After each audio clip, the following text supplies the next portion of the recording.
I thought we might have started a little slow this morning. It just felt like it took a while to get going. I think it was a tryptophan overdose. Too much turkey, okay? I don't know. I hope you had fun with your family and your loved ones, and we've certainly got some of our family in town, and it's just wonderful to be together. Of course, there is a certain sluggishness that just happens with Thanksgiving. I know Ben said he read a tweet the other day, and it said this: "One of my biggest fears is that I will marry into a family that runs 5Ks on Thanksgiving." And so I don't know about you, but I don't know what your family's like. Maybe you were part of the 5K tradition, but some of us just had a lot of pumpkin pie, okay? So it is great to be together, and I want to share just a few words, really in many ways piggybacking off of what Logan shared this morning as we think about the good news of God in our lives and the privilege of being able to share it and broadcast that everywhere we go. Most of you remember the story of the 10 lepers that Jesus healed, and how many came back and said thank you. And so this, as we think about this as a Thanksgiving Sunday and in gratitude, we know that story of one coming back and saying thank you. Long before, in 2 Kings chapter 7 and verses 1 through 9, there's a story there about 4 lepers, not 10, but they sat at the gate of Samaria when the city was under attack. Hard enough being a leper, doubly hard when your city is being attacked and is under siege. And things were so bad in that city with supplies being cut off that women were eating their own children to survive. Hard to imagine that scenario, and yet it's happened multiple times in the history of the world. And Elisha is the prophet during that time, and he predicts something that seemed completely outrageous. In spite of this siege, he says that the next day there would be food that would be so plentiful and affordable in Samaria. And so it raised the question, how could this possibly be? The 4 lepers are evaluating their situation. What were their options? Number 1, if they stayed at the gate of Samaria, they would starve to death. That's the way they saw it. Number 2, if they went into the enemy camp, they would most likely be killed, which would be no worse than starving. But there was the outside chance that the enemy would see them, and in their starvation and in their need, and feel sorry for them and give them some scraps of food, and they would live. What option did they choose? What option would you choose? They took their chances and they went over to the enemy camp. And when they got there, they were blown away. They were shocked to find that the enemy camp was deserted. God had caused the enemy to hear the sound of a great army of chariots and horses, and so the enemy had fled in a panic. And of course, the enemy, they'd left all their supplies behind. And so when the 4 beggars get there, these 4 lepers, there was plenty to eat. And suddenly Elisha isn't so crazy after all. The lepers hauled away several loads of silver and gold and clothing, and they hid it all. They said, "This is our time." A good day for these guys. It was quite a Thanksgiving, a day of blessing. But it's not the end of the story. because they started feeling bad. In fact, they were pricked in their own consciences, and it began to weigh on them. And they said this in 2 Kings chapter 7 and verse 9. They said to each other, what we're doing, taking the silver and the gold and the clothing and the food, is not right. This is a day of good news, and we are keeping it to ourselves. And if we wait until daylight, punishment will overtake us. Let us go at once and report to the royal palace. How can I be a blessing? I've got leprosy and I'm starving to death, and they suddenly have to reorient their thinking to move from one who had nothing and was left out and forgotten and resentful and angry to ones who were being given to in plenty. And so what did they do? They came to their senses, and they went and they told the starving city that they could find all sorts of supplies to meet their needs. It's an incredible story, and it illustrates a message that is repeated all over the Bible with incredible, remarkable consistency. And in fact, one could say that it's built right into the very character of God and into the call of Israel, the children of God, and by derivative to all children of God, including all of us. It is summarized in Zechariah chapter 8 and verse 13, and it says this: just as you, Judah and Israel, and how about church at McKnight Crossing, have been a curse among the nation. Oh, maybe that's not us. Maybe I misapplied it. But there are times where Judah and Israel were out of sync with God. So I will save you, and you will be a blessing. Do not be afraid, but let your hands be strong.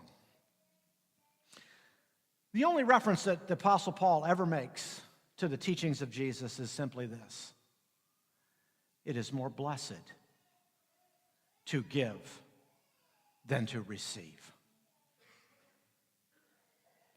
God's people, from the beginning, because it's built inherently into the character of God, and therefore into people who are the reflection or the mirror of God, is simply the title of my message this morning. You are blessed to be a blessing. Blessed to be a blessing. So there are two important questions for us to consider for just a moment. For what are you thankful? And I hope that you've been thinking about that one this week, but not just this week, but as we move into the Advent season, but not just in this season, as a lifestyle. Thankful for my wife. So appreciative of her. Thankful for this congregation, for your faithful service. We have had so many things going back to back to back for the last few weeks, and more coming, and for you just to pay attention to it all is a major victory. And I just appreciate you so much, because it's been back-to-back ways that this church is trying to bless and pass on the ways we have been blessed with the community and the world around us, with the families in this congregation. I'm thankful for your dedication to Christ and to His Word day by day. And I want you to know that. I'm thankful for the staff. I'm thankful for the staff at this church. And for years I would try to do something at Christmas to honor the staff, and now Nam Pruitt is inviting the entire staff over for dinner, and she's done this for her lunch for the last 3 or 4 years, and I'm like, how can I top that? There's no way that I could offer anything that could outdo Nam's cooking. But we share that together as a staff, and I just want to say thank you for all of those who are serving in this church. For your generous giving. Dave talked about that last week, and it has been so sensational in the way that you're, week after week, you're contributing out of the generosity of your heart with consistency and with joy. And in fact, letting that carry over even into special contributions so that we can send $20,000 or whatever the number was down to Houston. I put up just a couple of slides here of thinking about this, of good news and good ways that God has blessed us in this past year. What's our first slide there? Is it Rick, is it the new members? I believe it is. There it is, new members in 2017.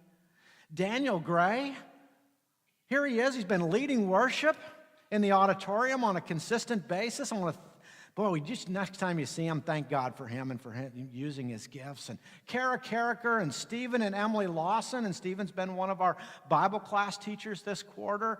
For Jerry and Janet Logan, that's only been a year. Y'all have been here, and you're on the greeting team. For Robert and Teresa Williford and the ways they've jumped in. Ivy and Robin Barnes, Melinda Showers, Brittany Weckesser. You say, if you don't know some of these folks, you need to get to know them. Wonderful ways in which God is honoring and blessing this congregation.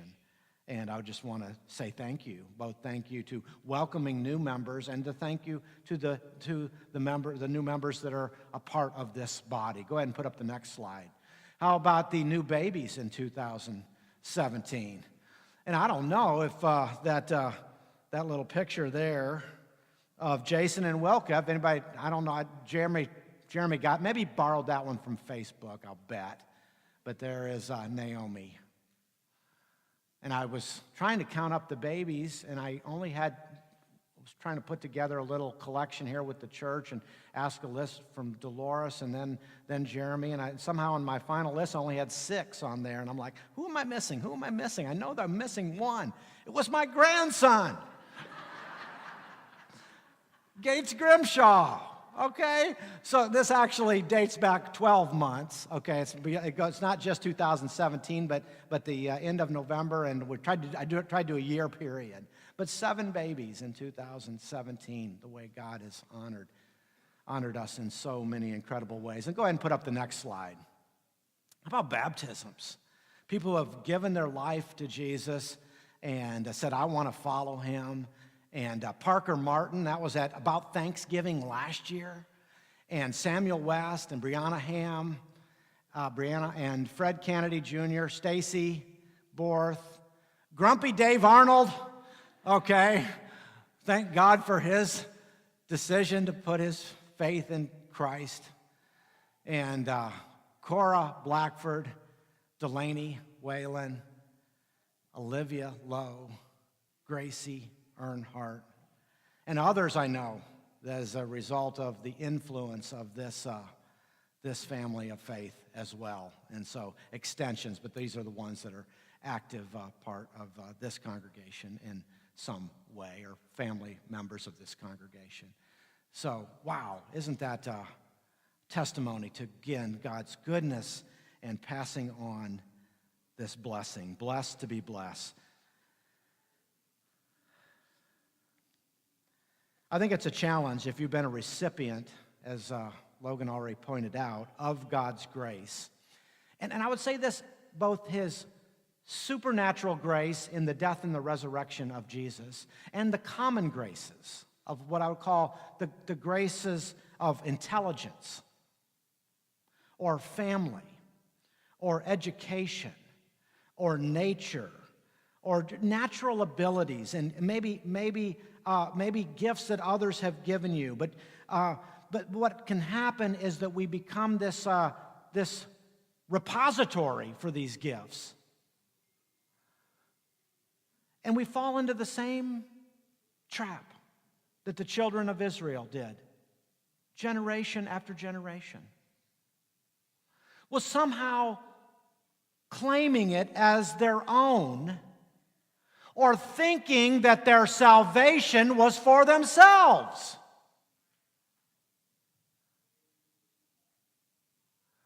So whether it's the common grace or what I would call supernatural grace and gifts that we've been given, it's all been given so that we can give it.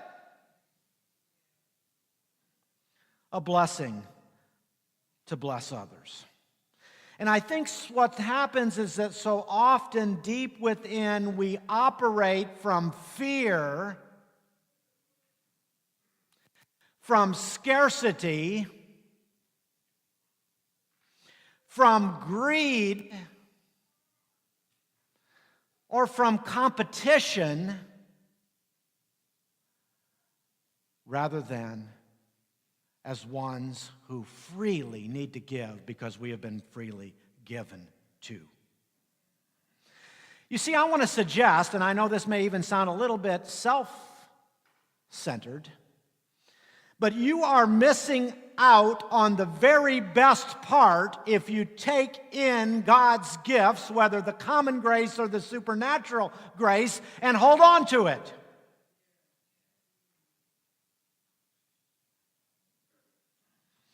If you've been blessed by your grace, but you do not have the intentional focus on blessing others, you've only got half the picture. And I believe even the half of picture you have will get fuzzy over time. Unless you're giving away what you've been given. Many of us are like the lepers. Our way of seeing ourselves is that we are the ones that need to be given to, and we're slow to make these transitions. And so the two parts to Thanksgiving, and I invite you to see your life in terms of blessing. You are a mirror of God's gracious gifts, and He gives them to you so that you may reflect them. The second question is simply this: how can you bless others with the blessings given to you? And I say that, and you'd think, well, I shouldn't have to remind you.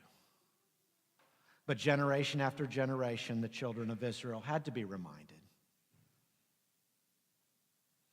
And I suspect that even if you went around the Thanksgiving table, you mentioned the first part, the things I'm thankful for that have been given to me. And so often we stop there in failing to see the second part. It's in giving our gifts to others.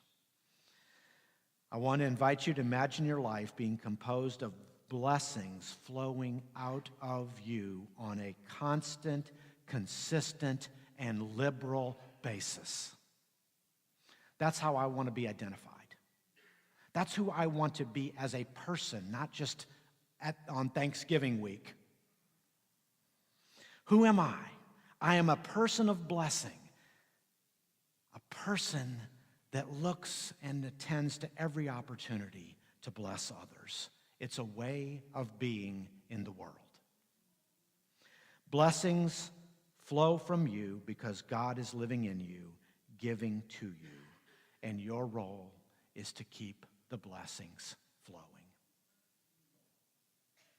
Let's pray together.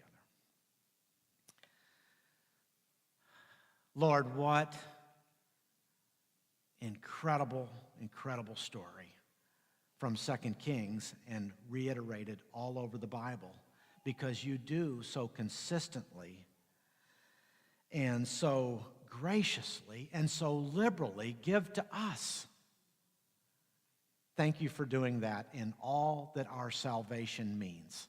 A right relationship with you, a possibility of right relationships with one another within the church, a fixing of our past, a present reconciliation with you, and a future hope with you. Help us to count all of that, Lord, and be ones who see ourselves every day as a blessing to others. In Jesus' holy name, amen.